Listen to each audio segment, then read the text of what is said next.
Hello learners, welcome back to CMA Junction. In this video, we are going to continue study note 8 related to direct taxation, that is income under the head capital gains. Capital gains में हमने previous video में क्या discuss किया था, section number 54 हमने start किया था, जिसमें हमने देखा था deduction from capital gain on transfer of capital asset other than residential house property. हम क्या कर रहे हैं, कैपिटल एसेट ट्रांसफर कर रहे हैं, कौन सा, रेसिडेंशियल हाउस प्रॉपर्टी को छोड़ के कोई भी, तो आपको डिडक्शन मिलेगा कैपिटल गेन से। अब देखिए किसके लिए अप्लाई हो रहा है, ये अप्लाई होगा इंडिविजुअल या एचयूएफ के लिए जिसके पास कोई भी लॉन्ग टर्म कैपिटल एसेट होना चाहिए एक्सेप्ट रेसिडेंशियल हाउस प्रॉपर्टी। वो क्या कर रहा है, इस लॉन्ग टर्म कैपिटल एसेट को ट्रांसफर कर रहा है और उसके बदले जो भी उसके पास अमाउंट आ रहा है उस अमाउंट को वो इन्वेस्ट कर रहा है रेसिडेंशियल हाउस प्रॉपर्टी में, ठीक है, या फिर वो कैपिटल गेन डिपॉजिट स्कीम में डाल रहा है before filing return of income. Return of income file करने से पहले अगर आप रेसिडेंशियल हाउस प्रॉपर्टी में डाल देते हैं या फिर कैपिटल गेन डिपॉजिट स्कीम में डाल देते हैं तो आपको डिडक्शन मिल जाएगा। कितना डिडक्शन मिलेगा, मिनिमम ऑफ द फॉलोइंग, जितना आपने इन्वेस्ट किया है वो multiplied by capital gain divided by net sale consideration या फिर जितना आपका कैपिटल गेन है, ठीक है। अब आती है बात रिटर्न ऑफ इनकम फाइल करने से पहले, तो हमने यहाँ पे कैपिटल गेन डिपॉजिट स्कीम में डाल दिया या फिर रेसिडेंशियल हाउस प्रॉपर्टी खरीद ली, ठीक है। So capital gain deposit scheme में डाला क्यों, क्योंकि हमको टाइम पीरियड मिल रहा है परचेस करने के लिए 1 साल पहले और 2 साल बाद का। कब से, जब आपने ये लॉन्ग टर्म कैपिटल एसेट को ट्रांसफर किया है तब से। अगर आप कंस्ट्रक्ट कराना चाहते हैं इन दैट केस आपको 3 साल का टाइम मिलता है इस पर्टिकुलर ट्रांसफर से, ठीक है। सो 3 साल तक आप कंस्ट्रक्ट करा सकते हैं। सो एज इतना लॉन्गर पीरियड दिया गया इसलिए कैपिटल गेन डिपॉजिट स्कीम यहाँ पे अप्लाई होती है। अब आती है बात, हमने रेसिडेंशियल हाउस प्रॉपर्टी खरीद ली। रेसिडेंशियल हाउस प्रॉपर्टी खरीदने के बाद आपको इसको अपने पास 3 साल तक रखना पड़ेगा। अगर आप इसको 3 साल तक नहीं रखते हैं तो एग्जेम्पशन विड्रॉ हो जाएगा। एग्जेम्पशन विड्रॉ कैसे होगा, आपका जितना भी आपको एग्जेम्पशन मिला था वो टैक्सेबल हो जाएगा आपके लिए as long term capital gain. एक और चीज ध्यान रखना है, जो हमारा इंडिविजुअल या एचयूएफ है उसके पास इस पर्टिकुलर जो ये न्यू रेसिडेंशियल हाउस प्रॉपर्टी को लेने वाला है उस पर्टिकुलर हाउस प्रॉपर्टी से पहले एक ही हाउस प्रॉपर्टी होनी चाहिए, एक से ज्यादा नहीं होनी चाहिए। मतलब कोई इंडिविजुअल या एचयूएफ है जिसके पास एक भी हाउस प्रॉपर्टी नहीं है, वो अभी एक हाउस प्रॉपर्टी खरीदने जा रहा है तो एग्जेम्पशन मिलेगा, answer is yes.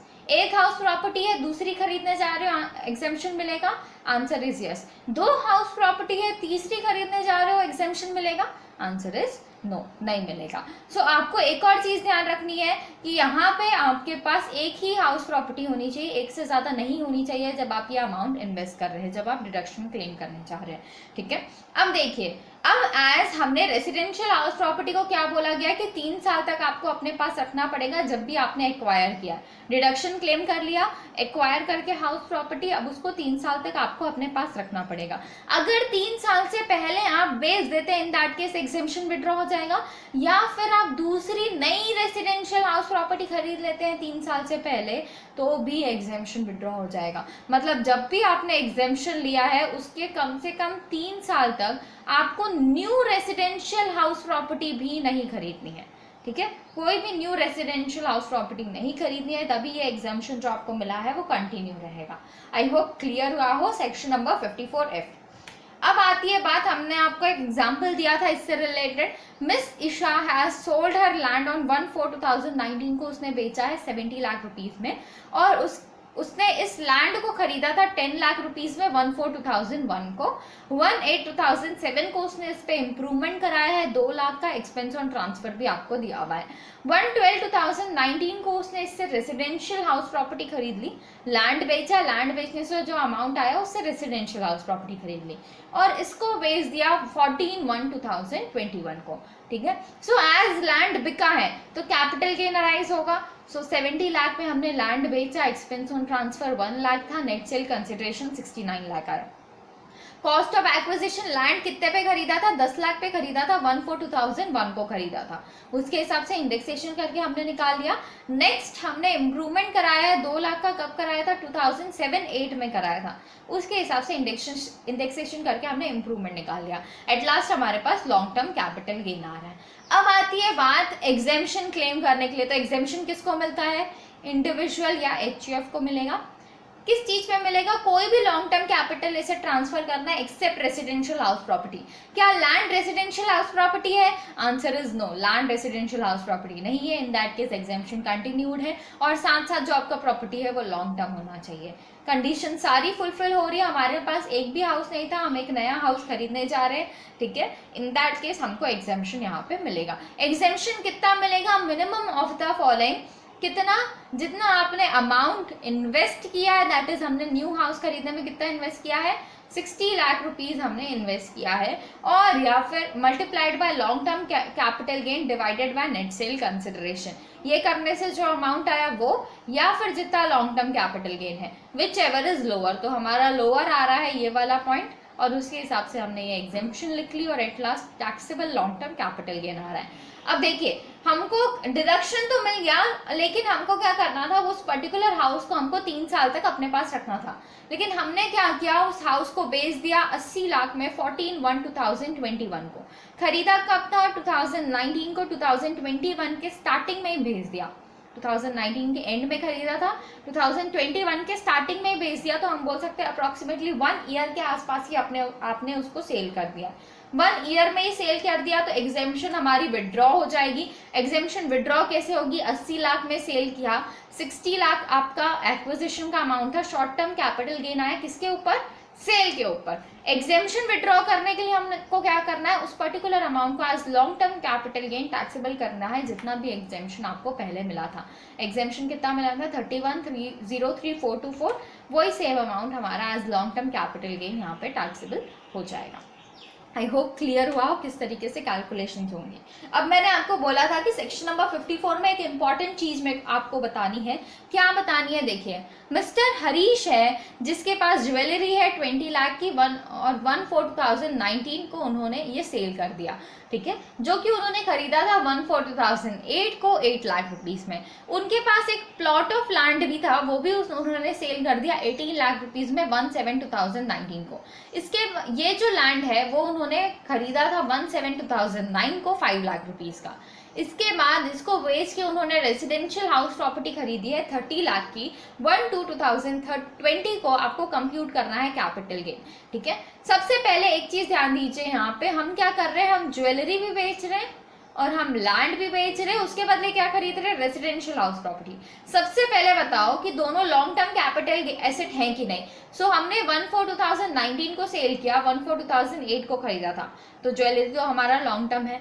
Similar way में लैंड देखे तो 1/7/2019 को बेचा है, 1/7/2009 को खरीदा था, तो ये भी हमारा लॉन्ग टर्म है। कौन बेच रहा है? मिस्टर हरीश, जो कि इंडिविजुअल है, तो उसके लिए अप्लाई होता है। उसके बदले आपको क्या खरीदना है? रेसिडेंशियल हाउस प्रॉपर्टी खरीदना है, तो ये भी आपने किया है, इसलिए आपके ऊपर ये section, that is section number 54F apply होगा, और आप उसकी जो भी डिडक्शंस है वो क्लेम कर सकते हैं।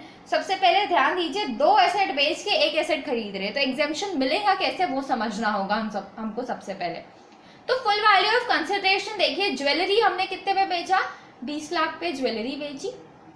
लैंड कितने पे बिका? लैंड बिका 80 लाख पे। क्या कोई एक्सपेंस ऑन ट्रांसफर हुआ है? आंसर इज नो, कोई एक्सपेंस ऑन ट्रांसफर नहीं है। हमारे पास आ रहा है 20 लाख एंड यहाँ पे 18 लाख, ठीक है। अब आती है बात इंडेक्स कॉस्ट ऑफ एक्विजिशन की। तो हमने ज्वेलरी एक्वायर कब किया है? 2008 में। कितने रुपीज में? 8 लाख रुपीज में। 8 लाख रुपीज में एक्वायर किया है, ट्रांसफर कर रहे हैं 1920 में। और CII देखें 8/9 का, तो 137। इसके हिसाब से अगर आप वैल्यू कैलकुलेट करें तो ये आपके पास आएगा 16,87,591। 16,87,591। उसके और इम्प्रूवमेंट हमने एटलास कराया नहीं, तो लॉन्ग टर्म कैपिटल गेन हमारे पास आ रहा है 3,12,409 रुपीज। तो यहाँ हमारा ये हमारा लॉन्ग टर्म कैपिटल गेन है। सिमिलर वे में अगर यहाँ देखिए हम लैंड के लिए, सो लैंड हमने कितने पे खरीदा था? 5 लाख रुपीज में खरीदा था, मल्टीप्लाइड बाय 289 डिवाइडेड बाय 2009-10 में खरीदा था, जिसका है 148, और ये आपके पास वैल्यू आ रही है 9,76,351 रुपीज। सो एट लास्ट यहाँ पे लॉन्ग टर्म कैपिटल गेन आ रहा है हमारे पास 8,23,649। अब आती है बात एग्जेम्पशन क्लेम करने की। सो तो एग्जेम्पशन हमको कितने तक मिल सकता है, हमको मिल सकता है, यहाँ पे ध्यान रखिएगा, प्रोपोर्शनेटली मिलता है। मतलब अगर आप फुल अमाउंट इन्वेस्ट करेंगे तभी आपको फुल डिडक्शन मिलेगा। हमने कितना amount, full value of consideration हमारा कितना है 38 लाख, लेकिन हमने इन्वेस्ट कितना किया है, सिर्फ 30 लाख। ठीक है, ध्यान दीजिएगा इसको कैलकुलेट कैसे किया जाएगा ताकि हमारा जो टैक्स है वो कम आ सके। सो ये चीज़ बहुत ज़्यादा इंपॉर्टेंट है, इसको आपको एकदम अच्छे से समझना है। हमको चेक करना पड़ता है कि हमारा फुल वैल्यू ऑफ कंसिडरेशन और लॉन्ग टर्म कैपिटल गेन का परसेंटेज क्या है। ठीक है, सो अगर हम देखें 3,12,409 ज्वेलरी का है डिवाइडेड बाय 20 लाख, मतलब अगर हम full value of consideration 20 lakh लेते हैं तो हमारा लॉन्ग टर्म कैपिटल गेन 3,12,409 आना चाहिए। तो इसका अगर हम परसेंटेज कैलकुलेट करें, so 3,12,409 divided by 20 lakh multiplied by 100, that is equal to approximately 15.62% आ रहा है हमारा। ठीक है, सिमिलर वे में दूसरा वाला अगर हम कैलकुलेट करें, ये 18 लाख और 8,23,649, so 8,23,649 divided by 18 lakh multiplied by 100, so 8,23,649 divided by 18 lakh, that is equal to approximately ये आ रहा है 45.75%। मतलब समझिएगा कि अगर आपका फुल वैल्यू ऑफ कंसिडरेशन 100 है, इन दैट केस ज्वेलरी के केस में 15 रुपए आपका होगा टैक्सेबल, 100 रुपए का फुल वैल्यू ऑफ कंसिडरेशन, 15 रुपए टैक्सेबल। और अगर आपका लैंड है तो लैंड के केस में 100 रुपए आपका फुल वैल्यू ऑफ कंसिडरेशन, तो 45 रुपीज टैक्सेबल। तो आपके लिए ज्यादा टैक्स किस में आ रहा है वो आपको परसेंटेज वाइज ही कैलकुलेट करना पड़ेगा। ठीक है, तो हमारे लिए ज्यादा टैक्स किस में आ रहा है, हमारे लिए ज्यादा टैक्स आ रहा है लैंड में। तो सबसे पहले आपका मेन एम क्या होना चाहिए, हमारा मेन एम होना चाहिए कि हम जो भी लैंड का अमाउंट है उसको कम कर सके। ठीक है, सो लैंड का अमाउंट कितना है हमारे पास, लैंड का अमाउंट है हमारे पास हर 100 पे 45 रुपीज। ठीक है, हर 100 पे 45 रुपीज हमारे लिए टैक्सेबल हो रहा है, तो हमारा काम है कि उसको हम कम करें।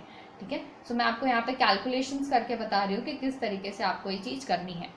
हमने परसेंटेज कैलकुलेट कर लिया, परसेंटेज हमारा आ रहा है 15% approximately for jewellery and 45% approximately for land. ठीक है, सो अब क्या करें, हमारे पास टोटल हमने कितना इन्वेस्ट किया है, हमने टोटल इन्वेस्ट किया है 30 लाख रुपीज। तो जरूरी नहीं है कि इस 30 लाख रुपीज का डिडक्शन आप सिर्फ एक पर्टिकुलर एसेट से लें, आप चाहे तो 2 एसेट से, 3 एसेट से, कितने भी एसेट से ले सकते हैं।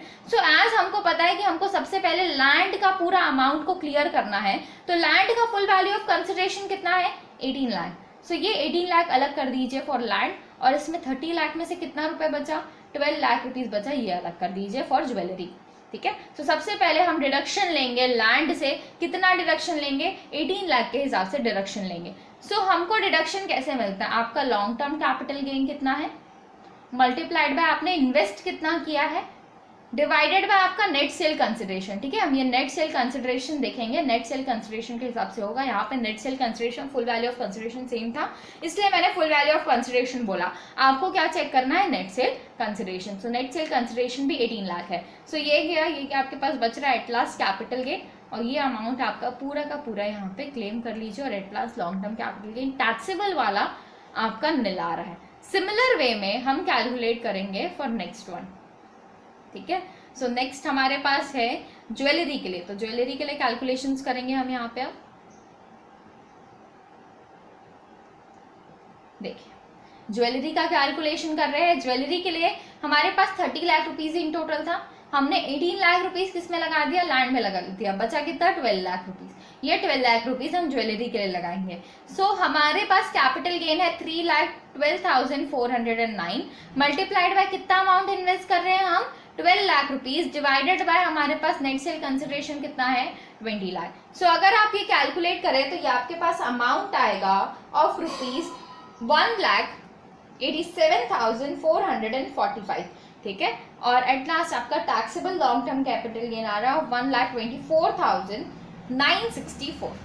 ठीक ठीक है। आई होप क्लियर हुआ हो किस तरीके से कैलकुलेशंस होंगी। और यहाँ पे आप देखेंगे मैं आपको और भी व्यूज बताऊंगी क्या क्या अल्टरनेटिव्स हो सकते हैं, लेकिन आप तीनों अल्टरनेटिव्स में जो हम देखने वाले हैं उसमें से आपके लिए बेनिफिशियल ये वाला होने वाला है जिसमें हमने एज परसेंटेज कैलकुलेट किया है कि कौन सा वाला हमारे लिए ज़्यादा अच्छा होगा, उसमें हमारा अमाउंट इन्वेस्ट करना उसी के हिसाब से आपको कैलकुलेशंस करनी होती है।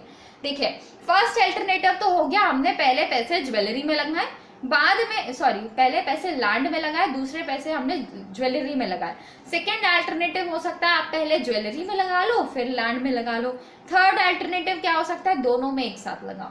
तो ये दोनों अल्टरनेटिव भी मैं आपको दिखाऊंगी ताकि आपको क्लियर हो कि हाँ हमारा जो अल्टरनेटिव हमने देखा है वो सही है, ठीक है। सो देखिए सबसे पहले तो लॉन्ग टर्म कैपिटल गेन तक की जो भी कंप्यूटेशन है वो सेम रहने वाली है। और यहाँ पे हम प्रिफर कौन सा कर रहे हैं, हम प्रिफर कर रहे हैं पहले ज्वेलरी में पैसा लगाना फिर लैंड में पैसा लगाना। सो हमारे पास है 30 लाख रुपीज।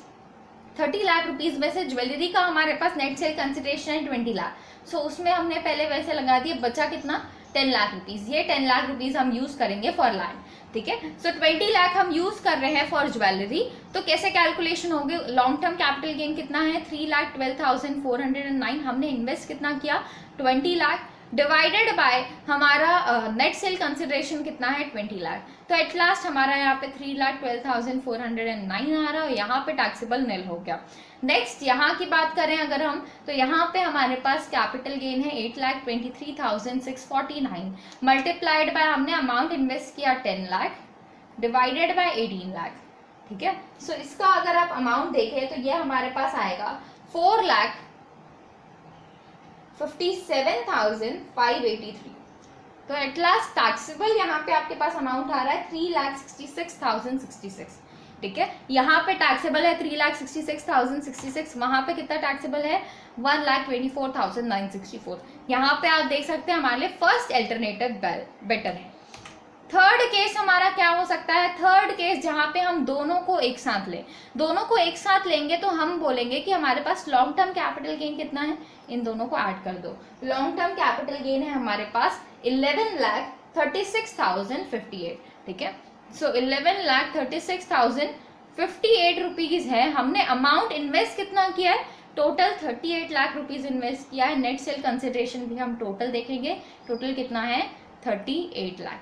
30 लाख हमने इन्वेस्ट किया है, 38 लाख हमारा नेट सेल कंसिडरेशन है। इन दैट केस अगर आप इसको कैलकुलेट करें तो ये आपके पास आने वाला है 8,96,888, दैट इज इक्वल टू यहाँ पे टैक्सेबल अमाउंट आ रहा है 2,39,170। आई होप क्लियर हुआ हो। तीनों अल्टरनेटिव देख लो, तीनों में से बेनिफिशियल कौन सा प्रूव हुआ हमारे लिए बेनिफिशियल प्रूव हुआ फर्स्ट अल्टरनेटिव, जहाँ पे हमने परसेंटेज वाइज सबसे पहले चेक किया कि कौन सा वाला हमारे लिए बेनिफिशियल हो सकता है और उसके हिसाब से इन्वेस्टमेंट की है, ठीक है, उसके हिसाब से डिडक्शन ली है अकॉर्डिंगली, ठीक है। सो आपको यही चेक करना है हर बार, यही बताने के लिए मैंने आपको तीनों अल्टरनेटिव दिखाया कि फर्स्ट अल्टरनेटिव भी हमेशा आपके लिए बेस्ट होगा। सो क्या एग्जाम्पल में आपको तीनों अल्टरनेटिव फॉलो करना है, आंसर इज नो। आपको सबसे पहले परसेंटेज चेक करना है कि लैंड का बिल्डिंग के साथ परसेंटेज, लैंड जैसे कि हमारा जो भी नेट सेल कंसिडरेशन है उसका लॉन्ग टर्म कैपिटल गेन के साथ क्या परसेंटेज है। 2 एसेट्स है, 3 एसेट्स है, तो सबसे पहले ये चेक कर लो, परसेंटेज वाइज उस पर इन्वेस्टमेंट करना है आपको, ठीक है। आई होप क्लियर हुआ हो किस तरीके से सारी चीजें यहाँ पे कैलकुलेशंस होंगी। अब आती है बात, हम आते हैं अब नेक्स्ट पे। तो ये आपका question similar type of question जहाँ पे हम लैंड और ज्वेलरी में वापस इन्वेस्टमेंट कर रहे हैं 2 जगह, ठीक है। तो ये होमवर्क है, आपको एक बार ट्राई करके आना है ये वाला क्वेश्चन कि किस तरीके से आप इसको कैलकुलेट करेंगे। अब आते हैं हम आज के टॉपिक पे। सो हमने सेक्शन नंबर 54F पूरा कंप्लीट कर लिया विद दिस क्वेश्चन। ज्वेलरी और लैंड वाला 2 एसेट्स में इन्वेस्टमेंट हो रही है तो कैसे कैलकुलेशन होगी। अब आते हैं हम सेक्शन नंबर 54D पे। सेक्शन नंबर 54D, अभी तक हमने कौन कौन से सेक्शंस कंप्लीट कर लिए हैं डिडक्शन से related, 54, 54B, 54EE, 54EC and 54F। आज हम स्टार्ट कर रहे हैं विद सेक्शन नंबर 54D, जो कि इसके बीच का कोई सेक्शन है ना। सो यहाँ पे देखिए क्या बोल रहा है, deduction from capital gain on compulsory acquisition of land and building forming part of industrial undertaking. क्या बोल रहा है, हमारे पास लैंड एंड बिल्डिंग है, कौन सा लैंड एंड बिल्डिंग? जो कि इंडस्ट्रियल अंडरटेकिंग का पार्ट है, ठीक है। हमारी कोई भी इंडस्ट्री थी या फिर हमारी मैन्युफैक्चरिंग अंडरटेकिंग थी, मैन्युफैक्चरिंग यूनिट, उसका पार्ट है लैंड एंड बिल्डिंग, है ना। ये जो लैंड एंड बिल्डिंग है उसका हो गया कंपलसरी एक्विजिशन। कौन करता है कंपलसरी एक्विजिशन? गवर्नमेंट करती है compulsory acquisition. In that case taxability आती है, हमको पता है initial compensation, reduced, enhance compensation वाली चीज हमने पढ़ी थी, है ना। सो उसके अंदर यहाँ पे टैक्सेबिलिटी भी आती है। अब बोल रहा है कि अगर इंडस्ट्रियल अंडरटेकिंग का लैंड और बिल्डिंग है और उसका कंपलसरी एक्विजिशन हो जाता है, इन दैट केस जो भी कैपिटल गेन आएगा उस पर डिडक्शन मिलेगा अंडर सेक्शन नंबर 54D। अब इन डिटेल देखते हैं क्या बोल रहा है। सबसे पहले तो ये अप्लाई होगा सारे एसएससी के लिए जिसके पास भी इंडस्ट्रियल अंडरटेकिंग है, क्योंकि जिसके पास इंडस्ट्रियल अंडरटेकिंग है उसी के लिए अप्लाई हो रहा है। तो जिसके पास भी इंडस्ट्रियल अंडरटेकिंग होगी उसके लिए सेक्शन अप्लाई होगा, वो सारे एसएससी के लिए, भले इंडिविजुअल हो, एचयूएफ हो, एओपी हो, बीओआई हो, कंपनी हो, फर्म हो, कोई फर्क नहीं पड़ता, सबके लिए ये सेक्शन अप्लाई करेगा। देखिए क्या बोल रहा है, SSC must have transferred a capital asset being land or building or any right therein forming part of industrial undertaking. हमको क्या ट्रांसफर करना है? लैंड, बिल्डिंग या फिर उससे रिलेटेड कोई भी राइट आप ट्रांसफर कर रहे हैं जो कि उस इंडस्ट्रियल अंडरटेकिंग का पार्ट है। लैंड या बिल्डिंग जो कि उस पर्टिकुलर इंडस्ट्रियल अंडरटेकिंग का पार्ट हो वो आप ट्रांसफर करने चाहिए। कैपिटल एसेट यहाँ पे लॉन्ग टर्म भी आ सकता है, शॉर्ट टर्म भी आ सकता है। शॉर्ट टर्म क्यों इंक्लूड किया गया? क्योंकि यहाँ पे आपको क्या हो रहा है, कैपिटल एसेट हमारा लॉन्ग टर्म भी हो सकता है, शॉर्ट टर्म भी हो सकता है। क्यों इंक्लूड किया गया? क्योंकि यहाँ पे तो गवर्नमेंट कंपलसरी एक्वायर कर रही है। हम अपनी मर्जी से दे रहे हैं क्या? Answer is no. हम यहाँ पे अपनी मर्जी से दे नहीं रहे हैं, गवर्नमेंट कभी भी एक्वायर कर सकती है। जरूरी थोड़ी ना गवर्नमेंट पूछे कि शॉर्ट टर्म हो गया कि लॉन्ग टर्म हो गया, ऐसा तो होने वाला नहीं है। इन दैट केस आपका यहाँ पे दोनों एसेट्स को कवर किया गया है, long term as well as short term. अब long term, short term, capital asset of कौन सी बात है? लॉन्ग टर्म कैपिटल गेन और शॉर्ट टर्म कैपिटल गेन भी यहाँ पे अराइज हो सकता है। अब आती है बात, आप कौन से एसेट की बात कर रहे हैं? ऐसे कैपिटल एसेट दैट इज ऐसे लैंड और बिल्डिंग जो कि इंडस्ट्रियल पर्पस के लिए यूज हुआ हो फॉर एटलीस्ट 2 years। आपको याद हुआ हो तो हमने एग्रीकल्चरल लैंड वाला केस देखा था, वहां पे भी था कि आपको ये लैंड को 2 साल के लिए यूज करना है। सिमिलर वे में यहाँ पे जो भी लैंड और बिल्डिंग है वो इंडस्ट्रियल पर्पस के लिए यूज होनी चाहिए 2 साल के लिए, तभी यहाँ पे उससे रिलेटेड डिडक्शन मिलेगा। अब आती है बात, लैंड और बिल्डिंग बेस तो दी, अब इन्वेस्टमेंट कहाँ करनी है? तो न्यू लैंड एंड बिल्डिंग में करनी है फॉर इंडस्ट्रियल पर्पस। देखिए क्या हो रहा है, कंपलसरी एक्विजिशन हो रहा है। कौन कर रहा है? गवर्नमेंट कर रही है। तो क्या हमने अपनी मर्जी से हमारा लैंड या बिल्डिंग दिया क्या? आंसर इज नो, हमने अपनी मर्जी से नहीं दिया। हमारा बिजनेस अच्छा खासा चल रहा था, हमारा लैंड और बिल्डिंग जो था हमको वो गवर्नमेंट को देना पड़ गया, ठीक है। तो अब हम बिजनेस को बंद कर देंगे क्या? Answer is no. हम क्या करेंगे, कहीं और जाके लैंड और बिल्डिंग लेके वहां पे अपना काम वापस चालू कर देंगे, है ना। सो आप क्या कर रहे हैं, आपको अमाउंट इन्वेस्ट करना है दूसरे लैंड और बिल्डिंग में, इंडस्ट्रियल पर्पस के लिए ही होना चाहिए। ध्यान रखिएगा, इंडस्ट्रियल पर्पस वाला बिका है, दूसरा जो भी लोग है वो भी इंडस्ट्रियल पर्पस के लिए ही होना चाहिए। टाइम लिमिट क्या है एक्वायर करने के लिए? तो within 3 years after the date of receipt of compensation और any part there of, that is initial receipt. जब भी हमको होता है ना, इनिशियल रिसीट का भले ही आपको कुछ अमाउंट मिल जाए या फिर पार्ट मिल जाए, तभी आप क्या करेंगे, तब से टाइम देखा जाएगा, तब से आपको 3 साल दिया जाएगा। 3 साल के अंदर आपको क्या कर रहा है, दूसरा लैंड और बिल्डिंग एक्वायर कर लेना है। तो यहाँ पे बिल्डिंग की बात हो रही है, तो बिल्डिंग का आप कंस्ट्रक्शन भी करा सकते हैं, परचेस भी करा सकते हैं, दोनों के लिए टाइम आपको 3 साल का दिया गया है, ठीक है। Capital gain deposit scheme apply होगी क्या?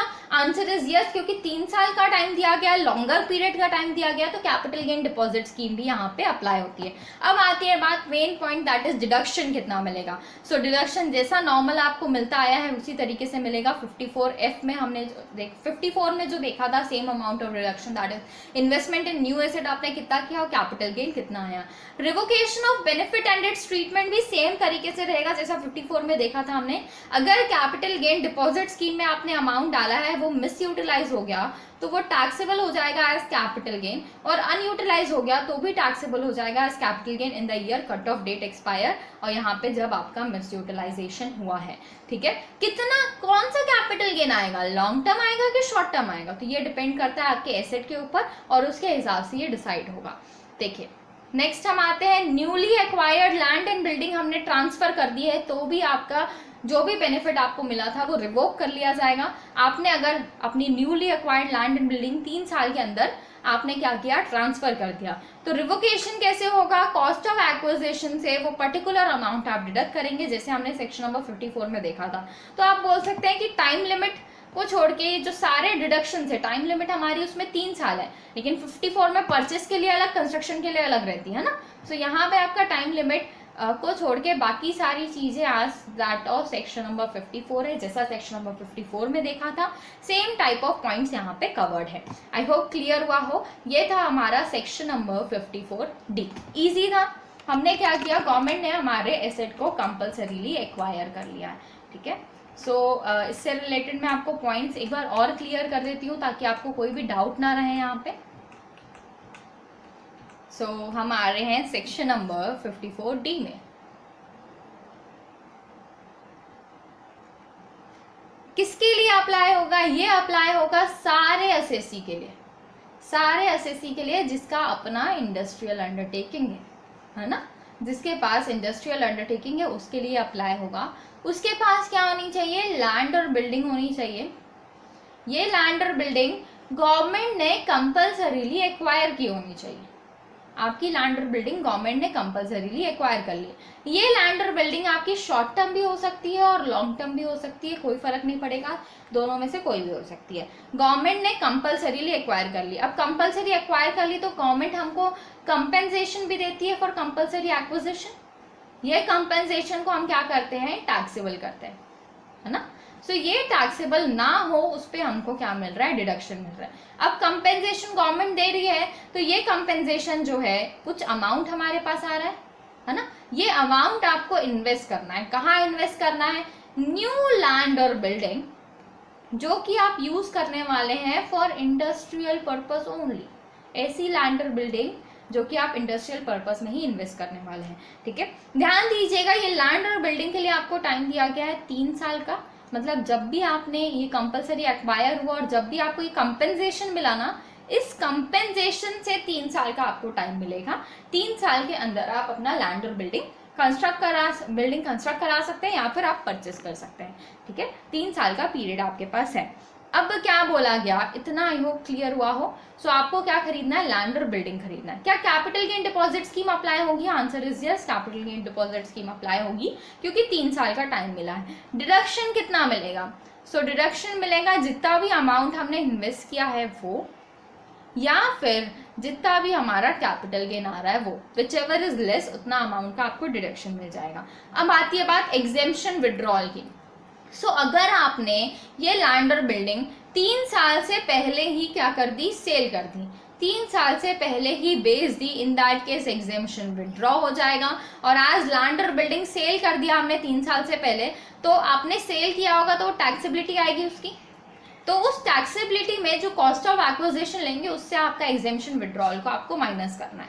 सिमिलर वे में कैपिटल गेन डिपॉजिट स्कीम के अंदर आपने पैसा डाला, वो पैसा मिस यूटिलाइज हो गया या फिर अनयूटिलाइज हो गया तो भी एग्जेम्पशन हमारा विड्रॉ हो सकता है। एग्जेम्पशन विड्रॉ होगा तो क्या होगा, ये अमाउंट जो कि मिस यूटिलाइज हुआ है या फिर अनयूटिलाइज हुआ है वो अमाउंट आपके लिए टैक्सेबल हो जाएगा। आई होप क्लियर हुआ हो आपको ये सारे पॉइंट्स। अब आते हैं हम सेक्शन नंबर 54D से रिलेटेड कुछ एग्जाम्पल्स देखते हैं। हमारे पास एक एग्जाम्पल आपकी बुक में ही दिया हुआ है, इलस्ट्रेशन नंबर 25। क्या बोल रहा है देखिए, एक्स लिमिटेड है, बिल्डिंग एक्वायर की है इन्होंने 17/8/2018 को 5 लाख रुपीज में उन्होंने एक्वायर किया था, ठीक है। Assessee as a tenant earlier use the building for industrial purpose since last 7 years and even after purchase it is continuously used for industrial purpose। क्या बोल रहा है, बिल्डिंग एक्वायर की थी हमने, कब एक्वायर की थी, 17/8/2018 को एक्वायर की थी, ठीक है। कितने पे एक्वायर की थी, 5 लाख रुपीज पे एक्वायर की थी। फिर उसके बाद आपको दिया है कि एसएससी ने इससे पहले इस पर्टिकुलर बिल्डिंग को इंडस्ट्रियल पर्पस के लिए यूटिलाइज किया है 7 साल से, पिछले 7 साल से उस पर्टिकुलर बिल्डिंग को 7 साल से एज अ टेनेंट यूज कर रहा है, ठीक है। अब बोला जा रहा है ये बिल्डिंग कंपल्सरीली एक्वायर कर ली है गवर्नमेंट ने at an agreed value of 12 lakh rupees, 12 lakh rupees पे एक्वायर कर ली है 15/7/2019 को।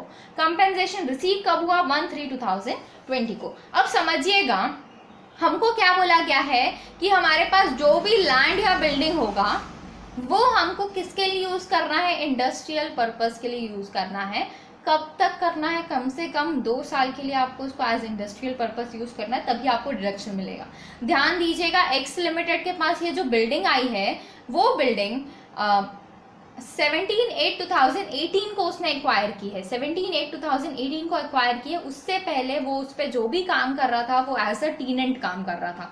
सो हम देखें तो हमने सेल कब किया, कंपल्सरी एक्वायर कब हुआ है, 15/7/2019, मतलब अप्रोक्सीमेटली 1 साल ही हुए। हमको क्या बोला गया था, 2 साल के लिए यूज करना है फॉर इंडस्ट्रियल पर्पस। तो ध्यान दीजिएगा, आप इंडस्ट्रियल पर्पस के लिए पहले यूज कर रहे थे ना 7 साल, भले ही आप उसके ओनर नहीं थे, उस पर्टिकुलर बिल्डिंग के आप ओनर नहीं थे, लेकिन आप पिछले 7 साल से उसको एज टीनेंट इंडस्ट्रियल पर्पस के लिए यूज कर रहे थे, इन दैट केस आपको यहाँ पे डिडक्शन मिल जाएगा। सो ये एक इम्पॉर्टेंट पॉइंट है जो कि आपको ध्यान रखना है। आपको ऐसा नहीं है कि एज अ ओनर ही इंडस्ट्रियल पर्पस के लिए 2 साल के लिए 2 साल तक यूज करना है। आप अगर एज अ टीनेंट या फिर किसी और बिहाफ में उसमें काम कर रहे हैं for industrial purpose, in that case वहां पे आपको डिडक्शन मिल जाएगा। ठीक है, सो ये पॉइंट आपको ध्यान रखना है। हमारा 9 साल ऐसा देखा जाए तो उसने 8 साल तक काम किया है, 1 साल उसके खुद के पास था और 7 साल तक वो as a industrial purpose as tenant उस पर काम कर रहा था। ठीक है, अब बोला जा रहा है कि कंपल्सरी एक्वायर कर लिया गवर्नमेंट ने at an agreed value of 12 lakh पे एक्वायर कर लिया। कब एक्वायर किया, 15/7/2019 को। कंपेंसेशन मिला कब है, 1/3/2020 को। तो टैक्सेबिलिटी कब आएगी, 1/3/2020 को। ध्यान दीजिएगा, बिल्डिंग है, बिल्डिंग के लिए आपको दिया हुआ है रिटन डाउन वैल्यू। हमारी बिल्डिंग है तो ऑफकोर्स सी बात है, बिल्डिंग किसके लिए यूज हो रही थी, इंडस्ट्रियल पर्पस के लिए, मतलब डेप्रिसिएशन तो उस पर लग ही रहा होगा क्योंकि बिजनेस के लिए यूज हो रही थी, तो डेप्रिसिएशन लग रहा होगा। तो क्या हमको कॉस्ट से कोई भी मतलब है, आंसर इज नो, कोई भी कॉस्ट से हमको मतलब नहीं। हमको किससे मतलब है, हमको मतलब है रिटन डाउन वैल्यू से उस पर्टिकुलर एसेट के। ठीक है, so written down value of the block consist of 3 buildings, 3 building है यहाँ पे एज ऑन 1/4/2019 7,50,000 की। ठीक है, कंपनी ने एक्वायर कर लिया एक new building for industrial purpose 2 lakh रुपए का। तो हमको नई बिल्डिंग भी एक्वायर करनी थी तभी डिडक्शन मिलेगा बोला गया था। सो हमने नई बिल्डिंग भी एक्वायर कर ली है 2 लाख रुपए की। ठीक है, कब एक्वायर की है, तो ये डेट आपको 2 दी हुई है। पहला केस में 31 मार्च 2020 दिया हुआ है, सेकंड केस में 2/4/2020 दिया हुआ है। दोनों में डिफरेंस क्या आएगा वो हम अभी एग्जांपल के थ्रू देखेंगे। सो रिटन डाउन वैल्यू हमारे पास कितनी है उस पर्टिकुलर ब्लॉक की, 7,50,000। डेप्रिसिएशन वाला केस है, जैसा कि हमने सेक्शन नंबर 50 के अंदर या फिर मैं बोलूँ सेक्शन नंबर 32 के अंदर देखा था, डेप्रिसिएशन कैलकुलेट करना, वो ही सेम चीज आपको यहाँ पे यूज करनी पड़ेगी। ठीक है, कैसे कैलकुलेट करते थे हम डेप्रिसिएशन, ध्यान रखिएगा, ये बहुत इंपॉर्टेंट चीज है, आगे जाके भी आपके काम आएगी। सेक्शन नंबर 50 के अंदर हम डेप्रिसिएशन कैसे calculate, means written down value method अगर आता है किसी भी एसेट में, तो उस केस में हमारा कैपिटल गेन कैसे कैलकुलेट होता है। तो written down value at the beginning हम लेते हैं, उसमें से हम माइनस करते हैं, पहले ऐड करेंगे हम एडिशंस ड्यूरिंग द ईयर। ध्यान रखिएगा ये फॉर्मेट आपका सेम ही रहेगा, पहले एडिशन हो रहा है तो एडिशन ही आपको करना है। ठीक है, माइनस आपका जो भी आपने सेल किया है ड्यूरिंग द ईयर, उस पर्टिकुलर ईयर में जो भी सेल हुआ है। ठीक है, तो आपके पास आ जाएगी written down value at the end. Written down value अगर कुछ भी अमाउंट यहाँ पे आता है तो उसके हिसाब से डेप्रिसिएशन कैलकुलेट होता है और आपका यहाँ पे शॉर्ट टर्म कैपिटल गेन आता है। तो मैं एग्जांपल के थ्रू आपको समझाने की कोशिश करती हूँ। For example, written down value at the beginning हमारे पास 40 लाख है, हमने कोई भी इन्वेस्टमेंट नहीं किया और एट लास्ट सेल हमने कर दिया 30 लाख का। ठीक है, तो हमारे पास 10 लाख रिटन डाउन वैल्यू बच रही है। अगर रिटन डाउन वैल्यू कुछ भी बच रही है तो शॉर्ट टर्म कैपिटल गेन नहीं आएगा और 10 लाख आ रहा है तो उसके ऊपर डेप्रिसिएशन भी कैलकुलेट होगा। सिमिलर वे में दूसरा देखते हैं, जहाँ पे 40 लाख है हमारे पास, हमने क्या किया, हमने यहाँ पे 50 लाख में हमारा सेल कर दिया। फॉर एग्जाम्पल 3 बिल्डिंग्स थी, 3 में से एक ही बिल्डिंग हमने 50 लाख की बेच दी, तो रिटर्न डाउन वैल्यू कुछ आएगा क्या, आंसर इज नो, कोई भी रिटर्न डाउन वैल्यू नहीं आएगा, लेकिन ब्लॉक एग्जिस्ट करेगा। अब रिटर्न डाउन वैल्यू नहीं है तो डेप्रिसिएशन भी नहीं आएगा क्योंकि हमने सेल ज्यादा पे कर दिया और रिटर्न डाउन वैल्यू हमारी 40 लाख की थी। इन that case short term capital gain आएगा हमारा 10 लाख रुपीज। ठीक है, फिर आता है केस जहाँ पे हमारे पास 40 लाख है, हमारे पास जो 3 बिल्डिंग थी हमने तीनों की तीनों बिल्डिंग सेल कर दी, तीनों की तीनों बिल्डिंग सेल कर दी for ₹20 lakh. In that case कोई रिटर्न डाउन वैल्यू आने वाली है कि, आंसर इज नो, क्योंकि ब्लॉक ही एग्जिस्ट नहीं करता, हमने तीनों की तीनों बिल्डिंग्स बेच दी। है ना। सो क्या शॉर्ट टर्म कैपिटल गेन आएगा? शॉर्ट टर्म कैपिटल गेन भी नहीं आएगा, क्योंकि कॉस्ट से कम हमारा सेल वैल्यू है। In that case short term capital loss आएगा फॉर ₹20 लाख। हमारा यहाँ पे सिर्फ शॉर्ट टर्म कैपिटल गेन या शॉर्ट टर्म कैपिटल लॉस ही अराइज होता है, लॉन्ग टर्म यहाँ पे अराइज नहीं होता है। ये इंपॉर्टेंट है, आपको ध्यान रखना है, ठीक है। अब आते हैं हम हमारे पॉइंट पे। सो हम देख रहे थे, हम सेक्शन क्वेश्चन देख रहे थे, है ना। सो क्वेश्चन डिस्कस करते हैं हम। सेक्शन नंबर 54D से रिलेटेड एक क्वेश्चन है जो कि हम देख रहे हैं, वो क्वेश्चन हम अब डिस्कस करेंगे। सो हमने क्वेश्चन देख लिया, अब क्वेश्चन से रिलेटेड आंसर पे आते हैं। तो रिटर्न डाउन वैल्यू कितनी दी हुई है यहाँ पे दिया हुआ है 7,50,000। कब की रिटर्न डाउन वैल्यू है? 1/4/2019 की रिटर्न डाउन वैल्यू है 7,50,000। सो 7,50,000 हमने लिख दिया। क्या कोई एक्विजिशन किया है क्या हमने नया एसेट का? तो आंसर इज यस, हमने एक्वायर किया है नया एसेट 2 लाख रुपए का। ये जो नया बिल्डिंग है वो उसी पर्टिकुलर हेड में आने वाला है, ये 2 लाख रुपए की बिल्डिंग। सो केस ए देखिए जहाँ पे 31 मार्च 2020 को आपने ये बिल्डिंग एक्वायर की है। सेकंड केस देखिए जहाँ पे 2/4/2020 को आपने एक्वायर की है। तो ये पर्टिकुलर ईयर कब तक चलेगा? ये पर्टिकुलर ईयर है 31 मार्च 2020 तक का, ठीक है। हमने फर्स्ट केस में कब एक्वायर किया है? 31 मार्च 2020 को। इन दैट केस एक्विजिशन क्या ड्यूरिंग द ईयर हुआ है? Answer is yes, acquisition during the year हुआ है, तो यहाँ पे ये ऐड हो जाएगा। नेक्स्ट अगर केस देखें तो वहां पे हमने 2/4/2020 को एक्वायर किया है। क्या एक्विजिशन ड्यूरिंग द ईयर हुआ है? 1/4/2019 से लेकर 31 मार्च 2020 के बीच हुआ है क्या? आंसर इज नो, इसलिए यहाँ पे ये ऐड नहीं होगा। सो यही मेन यहाँ पे पॉइंट था। इसके बाद आती है बात सेल की। तो सेल नहीं किया है हमने, गवर्नमेंट ने कंपलसरी एक्वायर कर लिया है। कब एक्वायर किया है? 15/7/2019 को, लेकिन कंपेंसेशन हमको 1/3/2020 को मिला है, ठीक है। सो 1/3/2020 को कंपेंसेशन मिल रहा है हमको 12 लाख रुपीज। सो ये 12 लाख रुपीज आप यहाँ पे लिखेंगे। यहाँ पे भी 12 लाख मिल रहा है, यहाँ पे भी हमको 12 लाख ही मिल रहा है ना। तो यहाँ पे इन टोटल हमारे पास कितना है? 9,50,000। 9,50,000 में से अगर आप 12 लाख माइनस करें तो ये आपके पास अमाउंट आता है 2,50,000। क्या ये रिटर्न डाउन वैल्यू होगी? आंसर इज नो, ये होगा हमारा capital gain, short term capital gain होगा, क्योंकि सेल वैल्यू ज्यादा है as compare to return down value and sale value का टोटल, है ना। ब्लॉक अभी भी एग्जिस्ट कर रहा है, लेकिन हमारा जो एसेट जो हमारा ब्लॉक की वैल्यू है वो निल हो गई है। नेक्स्ट केस देखिए तो यहाँ पे हमारे पास वैल्यू कितनी आएगी? रिटर्न डाउन वैल्यू निल, और यहाँ पे आपके पास टोटल अमाउंट आ रहा है 4,50,000, ठीक है। अब आती है बात एग्जेम्पशन कितना मिलेगा। तो एग्जेम्पशन नॉर्मल है, जितना कैपिटल गेन आया है या फिर जितने का आपने नया एसेट खरीदा है। नया एसेट हमने कितने का खरीदा है? 2 लाख का खरीदा है, और कैपिटल गेन हमारा आ रहा है एक केस में 2,50,000, एक केस में 4,50,000। तो टैक्सेबल अमाउंट कितना हो जाएगा? यहाँ पे 50,000 और यहाँ पे हमारे पास आएगा 2,50,000। आई होप क्लियर हुआ हो किस तरीके से कैलकुलेशंस होंगी। यहाँ पे हमने पहले जैसा हमने सेक्शन नंबर 50 के अंदर देखा था वहां तक की कैलकुलेशन की है, फिर उसके बाद एग्जेम्पशन दिया। एग्जेम्पशन लेना बहुत ईजी है, जितना आपका कैपिटल गेन आया है वो, या फिर जितना आपने नए एसेट में इन्वेस्ट किया है वो। नए एसेट में हमने 2 लाख इन्वेस्ट किया था, सो 2 लाख का हमको डिडक्शन मिल गया क्योंकि मिनिमम वही था। उसके हिसाब से आपके पास taxable short term capital gain भी अवेलेबल है। आई होप सारी चीजें क्लियर हुई हो related to section number 54D। अब आते हैं हम इसी से रिलेटेड सेक्शन है हमारे पास section number 54G। Section number 54G क्या बोल रहा है देखिए, deduction from capital gain on transfer of capital asset in case of shifting of industrial undertaking. वहां पे इंडस्ट्रियल अंडरटेकिंग से क्या हो रहा था? Land or building compulsorily acquire हो जा रहे थे, है ना। लेकिन यहाँ पे क्या हो रहा है? हम खुद ही अपना शिफ्ट कर रहे हैं एक इंडस्ट्रियल अंडरटेकिंग को एक जगह से दूसरी जगह। तो कहाँ से शिफ्ट कर रहे हैं आप? अर्बन एरिया से शिफ्ट कर रहे हैं, ये ध्यान रखना है। आप कहाँ से शिफ्ट कर रहे हैं? अर्बन एरिया से शिफ्ट कर रहे हैं। अर्बन एरिया से कहाँ शिफ्ट करना है?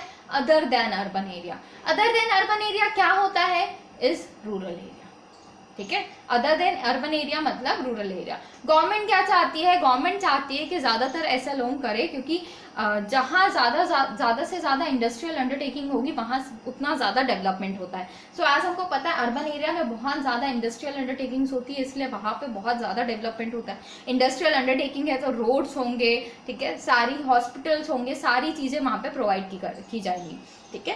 सो अगर कोई भी अंडरटेकिंग अर्बन से रूरल जगह जा रही है मतलब वहां पे भी अब डेवलपमेंट होने वाला है। डेवलपमेंट कैसे होगा, एज वहाँ पे आपका इंडस्ट्रियल अंडरटेकिंग जा रही है तो वहाँ भी रोड्स बनाने पड़ेंगे, वहाँ पे भी एम्प्लॉयमेंट इंक्रीज होगा, वहाँ पे भी एजुकेशन बढ़ेगा, वहाँ पे भी हॉस्पिटल्स बनेंगे, तो वहाँ भी डेवलपमेंट होगा। तो गवर्नमेंट चाहती है कि आप अर्बन से रूरल एरिया में शिफ्ट हो, ठीक है, इसीलिए वो डिडक्शन लेके आई है अंडर सेक्शन नंबर 54G। क्या बोल रहा है देखिए, एप्लीकेबल किसके लिए है, वो सारे एसएससी के लिए जिसके पास इंडस्ट्रियल यूनिट है अर्बन एरिया में। कहाँ होनी चाहिए, अर्बन एरिया में होनी चाहिए। आपको क्या करना है, आपको लैंड, बिल्डिंग, प्लांट या मशीनरी ट्रांसफर करनी है अंडर अर्बन एरिया की इंडस्ट्रियल अंडरटेकिंग की। ध्यान दीजिएगा क्या बोल रहा है हमारे पास, हम एग्जांपल लेते हैं मिस्टर ए की एक इंडस्ट्रियल अंडरटेकिंग है दिल्ली में, ठीक है, मिस्टर ए की एक अच्छी खासी इंडस्ट्रियल अंडरटेकिंग है दिल्ली में, लेकिन अब क्या हो रहा है, ये खुद से इन्होंने पहले ही सोच लिया था कि ये अब ट्रांसफर करेंगे किसी रूरल एरिया में, ठीक है। ये रूरल एरिया में इसलिए ट्रांसफर करना चाहते हैं क्योंकि वहाँ पे एम्प्लॉयमेंट ज़्यादा सस्ता होगा, वहाँ पे लोग इजीली उनको मिल जाएंगे, ठीक है। तो वो वहाँ जाना चाहते हैं, या फिर कोई और भी रीज़न हो सकता है जो कि वो अर्बन से रूरल एरिया में शिफ्ट होना चाहते हैं। अब ये अर्बन से रूरल एरिया में शिफ्ट हो रहे हैं तो क्या बताइए, ये यहाँ से क्या क्या चीज़ें ले जा सकते हैं, ये यहाँ से ले जा सकते हैं अपना फर्नीचर, प्लांट एंड मशीनरी भी कुछ ऐसी होती है जो कि हम लेके जा सकते हैं। क्या वो अपनी लैंड लेके जा सकते हैं क्या, आंसर इज नो। क्या ये दिल्ली वाला बिल्डिंग लेके जा सकते हैं क्या वहाँ पे, आंसर इज नो, क्योंकि वो इमूवेबल है, उसको हम ले जा नहीं सकते रूरल एरिया में, ठीक है। इन दैट केस गवर्नमेंट ने क्या बोला कि आप अगर कोई भी लैंड, कोई भी बिल्डिंग को ट्रांसफर करते हैं अर्बन एरिया वाली तो आपको डिडक्शन मिलेगा। साथ साथ उन्होंने प्लांट एंड मशीनरी को यहाँ पे कवर कर लिया। प्लांट एंड मशीनरी इसलिए कवर किया है क्योंकि कई सारी ऐसी प्लांट एंड मशीनरी होती है जो कि इमूवेबल होती है या फिर स्पेसिफिकली लोकेशन के अकॉर्डिंग होती है, ठीक है। कई सारी प्लांट एंड मशीनरी लोकेशन के अकॉर्डिंग भी होती है और इमूवेबल भी होती है, तो उनको ले जाना पॉसिबल नहीं हो पाएगा। इसलिए क्या बोला गया कि अगर आप land, building, plant and machinery का ट्रांसफर करते हैं, ठीक है, तो आपको डिडक्शन मिल जाएगा। तो अब हम land, building, plant and machinery सबको दिल्ली में ही बेच के, मतलब सेल करके आने वाले हैं रूरल एरिया में, ठीक है। कैपिटल गेन कैसा होना चाहिए, कैपिटल गेन लॉन्ग टर्म भी हो सकता है, शॉर्ट टर्म भी हो सकता है, क्योंकि यहाँ पे जो है हमारा बिल्डिंग है और बिल्डिंग के ऊपर हमको पता है कि डेप्रिसिएशन लगता है, और डेप्रिसिएशन लगने के कारण नॉर्मली उसमें शॉर्ट टर्म कैपिटल गेन ही आता है। प्लांट एंड मशीनरी में भी सिमिलर वे में, ठीक है। इसलिए बोला गया कि कैपिटल गेन शॉर्ट टर्म भी हो सकता है, लॉन्ग टर्म भी हो सकता है। अमाउंट इन्वेस्ट कहाँ करना है आपको, तो अमाउंट बोला गया कि आप रूरल एरिया में इन्वेस्ट करेंगे इंडस्ट्रियल यूनिट में। इंडस्ट्रियल अंडरटेकिंग का सामान बेचो, land, building, plant and machinery बेचो, और इन्वेस्टमेंट कहाँ करो, इन्वेस्टमेंट भी इंडस्ट्रियल यूनिट में करो रूरल एरिया में। अब रूरल एरिया में इंडस्ट्रियल यूनिट में खरीदना क्या है, जो चीजें बेची थी वही आपको खरीदना है, land, building, plant and machinery. ध्यान दीजिएगा, मैं आपको एक एग्जांपल के साथ यहाँ पे क्लियर कराती हूँ। Land, building, plant and machinery हमारे पास है अर्बन एरिया में, ठीक है, और हम जा रहे हैं रूरल एरिया। रूरल एरिया में भी हमको लैंड की जरूरत पड़ेगी, रूरल एरिया में भी हमको बिल्डिंग की जरूरत पड़ेगी, और रूरल एरिया में भी हमको प्लांट एंड मशीनरी की जरूरत पड़ेगी। पर जरूरी नहीं है कि ये लैंड बेच के आप लैंड ही खरीदें। आप लैंड बेच के रूरल एरिया में लैंड खरीदो, बिल्डिंग खरीदो, प्लांट एंड मशीनरी खरीदो, एग्जेम्पशन मिल जाएगा। सिमिलर वे में बिल्डिंग बेच के आप लैंड खरीदो, बिल्डिंग खरीदो, प्लांट एंड मशीनरी खरीदो, एग्जेम्पशन मिल जाएगा। सिमिलर वे में प्लांट एंड मशीनरी के लिए भी है कि लैंड खरीदो, बिल्डिंग खरीदो, प्लांट एंड मशीनरी खरीदो, आपको एग्जेम्पशन मिल जाएगा, ठीक है। सो ये तीनों चीजें यहाँ पे कवर की गई कि आपको इन्वेस्ट करना है लैंड में, बिल्डिंग में और प्लांट एंड मशीनरी में। तो अब ध्यान दीजिए कि यहाँ से वहां शिफ्ट होने में, अर्बन से रूरल एरिया हम जा रहे हैं तो क्या कोई खर्चा नहीं होगा, आंसर इज यस, वहां से वहां तक शिफ्ट करने का खर्चा होगा। सो जो भी शिफ्टिंग एक्सपेंसेस होंगे वो भी आपको अमाउंट इन्वेस्टेड में ऐड कर देने हैं, ठीक है। सो अमाउंट इन्वेस्टेड में जो भी शिफ्टिंग एक्सपेंसेस है वो भी ऐड हो जाएंगे, और साथ साथ अगर कोई भी एक्सपेंस सेंट्रल गवर्नमेंट नोटिफाई करती है तो वो भी यहाँ पे ऐड हो जाएगा। ध्यान दीजिएगा, यहाँ का अर्बन एरिया और रूरल एरिया जो हमने एग्रीकल्चरल लैंड वाले में पढ़ा था वो वाला नहीं है। ये अर्बन एरिया और रूरल एरिया सेंट्रल गवर्नमेंट खुद से डिफाइन करेगी कि क्या होगा अर्बन एरिया, क्या होगा रूरल एरिया। सो ये आपको वाला नहीं समझना है, 2, 6, 8 किलोमीटर्स वाला जो हमने पढ़ा था ना, वो ये वाला नहीं है, वो दूसरा है, ठीक है। अब आती है बात time limit for acquisition. Acquisition के लिए कितना टाइम लिमिट आपको दिया हुआ है। सो यहाँ पे बोला गया कि अर्बन एरिया से रूरल एरिया में जा रहे हो आप, तो आपको टाइम दिया जाएगा 1 साल पहले का और 3 साल बाद का।